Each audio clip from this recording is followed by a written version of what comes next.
se ha producido en los últimos años, se ha ido produciendo, pero ahora se ha hecho más evidente, es que el mundo es un mundo, como se dice ahora, multipolar, y no solo multipolar en términos de que hay más estados con determinados niveles de poder que han roto la dinámica de lo que... Ha saltado algo que yo creo que es muy importante y que se debería quizás trabajar más en el ámbito de ponerlo en la agenda política de los actores de construcción de la paz y de los países que trabajan en este ámbito en base a las lógicas que has planteado y probablemente a algunas otras, ¿no?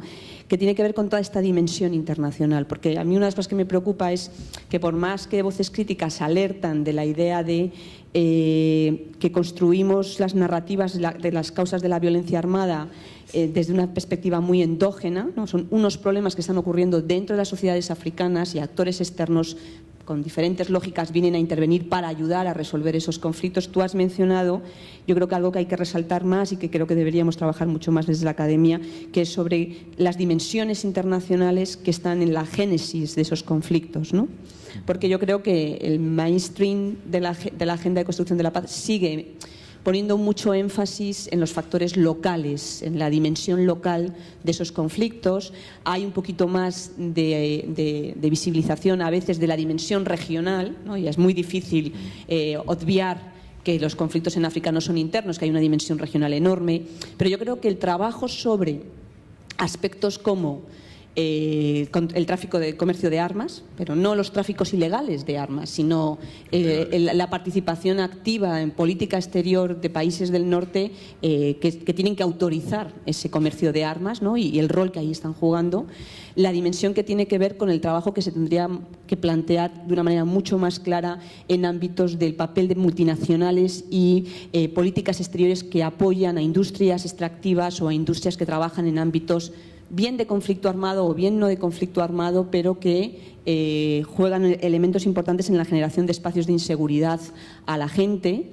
El papel que puede jugar elementos como políticas económicas internacionales, ¿no? Es decir, tenemos ya acumulado muchos años de experiencia del impacto social que tienen los planes de ajuste estructural, pero en el paquete de la agenda de construcción de la paz, en su dimensión económica, seguimos con ese planteamiento, ¿no? Yo creo que la última crisis financiera nos debería ayudar a que hubiera un replanteamiento mayor de cómo esas visiones hegemónicas de por dónde tiene que ir la economía de estos países se sigue manteniendo como algo que está absolutamente naturalizado, ¿no? Igual que está naturalizado lo que yo creo que Jesús ha planteado muy bien y que creo que tenemos que cuestionar desde la academia, que es la solución militar como solución prioritaria, ¿no? En la construcción de la paz. Pero yo creo que hay que hacer un trabajo a fondo en toda esta, que continuamente sale la voz crítica que lo menciona, pero seguimos y conseguir poner en la agenda política que hay todas esas otras dimensiones, otras caras de los pocos propios constructores de paz que están en la generación de la violencia y que tenemos que conseguir un poco cómo podríamos hacerlo, ¿no? Desde centros de investigación, desde organizaciones o movimientos sociales, conseguir que haya mayor énfasis y por lo menos poner más en el candelero la incoherencia que ahí hay, ¿no? Y una última reflexión tiene que ver con, yo creo que desde los estudios africanos en los últimos años, o sea, durante mucho tiempo ha habido una visión muy predominante del Estado africano que responde mucho a lo que planteas, ¿no? De un Estado neopatrimonial, de un Estado depredador, de un Estado generador de enormes inseguridades en las poblaciones africanas, con la cual yo en parte estoy de acuerdo, pero también creo que en los últimos tiempos, o que sería importante recuperar cosas que están planteando algunos académicos africanistas, que alertan sobre la excesiva criminalización que estamos haciendo de los estados y las élites africanas, sin negar que, por lo menos yo no lo niego y estoy totalmente de acuerdo, de que parte de ella ha generado situaciones de gravísimas violaciones de derechos humanos para sectores de la población africana, ¿no? Sin negar eso y sin perderlo siempre de vista, yo creo que hay una reflexión en relación con el neopatrimonialismo que quizás habría que darle una vuelta, porque el neopatrimonialismo es un sistema de gobierno universal. Es un sistema de gobierno que está aquí, está en Europa, en los países occidentales, en los países beberianos, y lo que quizás ha ocurrido es que en determinados contextos históricos, producto de muchas luchas sociales, ese estado neopatrimonial no ha sido incompatible con la generación de un estado del bienestar o con la generación de proyectos de desarrollo. Y una de las premisas de las que ha partido durante mucho tiempo los estudios del desarrollo y los estudios africanistas es que el neopatrimonialismo es incompatible con proyectos de desarrollo. Y la propia experiencia africana en los 50, en los 60, demostró que no. O sea, ni es una peculiaridad africana, esa forma de política, ni es incompatible con generar mejores indicadores de bienestar para la gente, ¿no? ¿Qué es lo que provocó la crisis del modelo en África de ese Estado? Pues fueron cuestiones que tienen que ver en parte con unas élites, pero en parte también, y yo creo que ese es uno de los elementos que más ahora mismo yo rescataría de algunos analistas sobre el Estado en África, que es el elemento de la extroversión, ¿no? Y que tú has mencionado, ¿no? Es decir, cómo determinadas acciones internacionales están contribuyendo al reforzamiento de una forma de gobierno en África. Yo creo que lo importante no es la existencia de esa forma de gobierno, sino que la extroversión, que a través de la cooperación, que a través de redes transnacionales de economía política de la guerra, de determinadas élites africanas, lo que está haciendo y lo que ha generado, y a mí esa es la clave, es que su electorado no es la población africana. No hay o sea, esa élite puede, y esto es matizable porque yo no creo que hay un contrato social. O sea, esas élites neopatrimoniales tienen un contrato social con su población, lo que pasa es que no responde, como quizás en el 19 no respondía aquí, esa legitimación política no respondía a la provisión de servicios y de bienestar, porque el estado del bienestar en Europa es de después de la Segunda Guerra Mundial. Hay unas lógicas de legitimación política que tenemos que comprender mejor.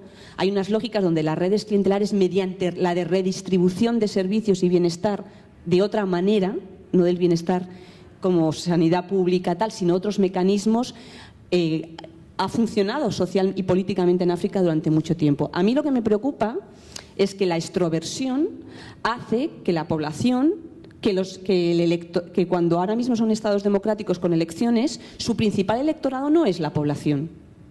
No tienen que rendir cuentas ante la población africana, están rindiendo cuentas ante los donantes. Y lo que los donantes les están exigiendo no son los resultados en términos de rendición de cuentas de la población, sino si responden o no a las otras lógicas que hay también funcionando en el mundo de la cooperación o en el mundo de la construcción de la paz. Entonces, a mí me parece que tenemos que hacer mucho más el énfasis en cómo ese sistema internacional en el cual la cooperación, la construcción de la paz y otros ámbitos son uno de los escenarios, hace que la población africana no pueda exigir rendición de cuentas ni a los donantes, cuya responsabilidad es enorme en el mundo de la cooperación, ni a las élites africanas, que rinden cuentas en otros espacios. Y que nosotros aquí no hacemos rendir cuentas a los donantes sobre los impactos de su acción allí, ¿no? Entonces, yo creo que más que el énfasis, que es importante, yo no digo que no, en los impactos negativos del sistema neopatrimonial, el énfasis que tenemos que poner es en esa extroversión que hace que la rendición de cuentas o que la población africana, porque yo creo que donde hemos conseguido en Europa que haya una rendición de cuentas, y lo hemos conseguido, es que a través del sistema fiscal nosotros damos y ellos algo tienen que recibir, y eso está ahora en cuestión aquí, porque está en cuestión el estado del bienestar. Aquí hay unas luchas sociales y políticas que tienen pero que allí también están, ¿sabes? Bueno, por ahí va un poco mi ámbito de reflexión. Muy bien. Bueno, creo que... Empieza Jesús, que tenía primero. Sí, quizá lo mío sea más corto y más fácil que lo otro. O sea que, ya no, con comentario. Y no sé si, de hecho, si lo que yo pueda comentar como respuesta añade algo, era por donde lo estabas planteando. Si pensamos en Ministerio de Defensa a día de hoy en África, lo que se hace básicamente desde el Ministerio de Defensa, lo que se viene haciendo hasta ahora, se encaja bajo el paraguas de lo que ellos mismos denominan diplomacia de la defensa. Diplomacia de la defensa consiste básicamente en que haya oficiales de Fuerzas Armadas de esos ejércitos que vienen a nuestras escuelas militares y siguen cursos de Estado Mayor o, en algunos casos, cursos especializados. Tenemos el centro de desminado de Hoyo de Manzanares, donde pasan de vez en cuando para capacitarlos para desminado luego en sus países. Tiene que ver también, recuerdo ahora mismo con Mauritania, por ejemplo, acuerdos de tipo sanitario que llevan incluso a la evacuación de un tipo que le pasa algo muy grave y directamente lo traen al Gomezulla desde allá y ya está. Por lo tanto, forma parte de esa historia. Oficiales mauritanos que Lo de soldados ya lo dudo un poco más, pero bueno, oficiales mauritanos que vienen al Gómez Ulla, por ejemplo.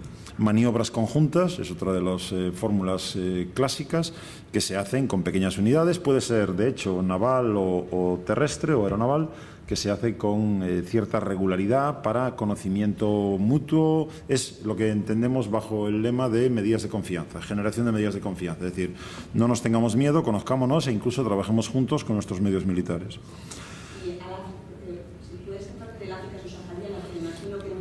Eso es, o sea, básicamente, eso iba a decir ahora, básicamente lo que acabo de decir es norte de África. Cuando hablamos de África subsahariana, ahí son ya mucho más puntuales. O sea, esto es un nivel ya que viene marcado normalmente por acuerdos internacionales, bilaterales. Sin embargo, en lo que puedo decir de África subsahariana, los nombres que puedo, quizás se me escape alguno, pero los que he podido recoger dándole vueltas a la cabeza: Guinea-Bissau, donde estamos con algo de reforma del sector de la seguridad con un general español. En Angola y Mozambique, Guardia Civil han participado de forma muy directa en formación, entrenamiento y asistencia técnica y también de material a la policía de esos dos países. En Chad hemos enviado muy pocos medios, básicamente no contemos con personal, sino personal para atender a medios. Se envían un par de aviones para servir dentro de la MINURCAT, para servir al movimiento logístico de material, fundamentalmente. Somalia, con la participación obviamente en Atalanta y con el añadido preocupante desde mi punto de vista de que ahora nos hemos metido en la historieta de formar 2.000 soldados. ¿Será que le hace falta formación para disparar? Lo que le haría falta sería, no digo que no tengan que formarlos, digo en qué los van a formar. Se podrían formarlos en otras cosas, por ejemplo para evitar violencia sexual o tantas otras historias. Y no, de momento no han dicho para qué va a ser. Y en Senegal, por ejemplo, y algún otro país de África Occidental, básicamente ligado a lo que antes he comentado de inmigración, por lo tanto, colaboración, incluso despliegue hasta allá abajo de alguna patrullera costera de la Guardia Civil para, precisamente, vigilancia costera, para evitar que puedan moverse los que trafican con personas, que puedan moverse con cierta libertad. Sorprende, por otro lado, por ejemplo, España, y ahí la lista es infinita, dónde está España y dónde están los demás países cuando una misión como la de Sudán pide simplemente helicópteros. Nos sobran helicópteros en los ejércitos de la Unión Europea y resulta que estamos pidiendo 17 helicópteros, 17, y no hay helicópteros en la Unión Europea para mandar. Españoles tampoco. No quiero meter en este apartado, lo digo y si lo metemos, entonces hagamos la diferenciación, no quiero meter en este apartado nada que tenga que ver con venta de armas, por la sencilla razón de que no es el Ministerio de Defensa quien vende las armas, son empresas españolas, con acuerdos del gobierno español, con una ley de comercio de armas. Lo que ocurre, obviamente, es que en un contexto cada vez más claro, el Ministerio de Defensa acaba convirtiéndose en un agente comercial de las empresas. Porque como al gobierno, pero no a los militares, como al gobierno le interesa tener industria nacional de defensa y las propias Fuerzas Armadas no consiguen comprar toda la producción de esas fábricas, pero le interesa que existan, se convierten en agentes comerciales para buscarle clientes ahí fuera. Y de esos clientes, España acaba retratada como uno de los principales vendedores de armas. En este caso, os podéis encontrar, esto se puede defender de varias maneras. Unos os dirán, hombre, no, pero solamente le vendemos bombas, munición, pólvora y explosivos. No le vendemos carros de combate, no le vendemos destructores, etcétera. Ya, pero es que el 85% de las muertes en conflictos violentos se producen con armas ligeras, no con misiles tierra-aire. Luego, dependiendo por dónde entremos en el análisis, llegamos a una conclusión a otra. Luego, ahí hay una implicación también del Ministerio de Defensa, obviamente. La estrategia española de seguridad yo no he visto todavía, porque creo que no existen, por lo menos fuera de Moncloa, no existe ningún papel que haya circulado en ningún sitio, por lo tanto no sabemos lo que hay ahí. Y de lo que, por lo tanto, conocemos de oídas, en ningún caso la palabra África ha salido en ningún comentario, lo cual no quiere decir que no esté. Mariano.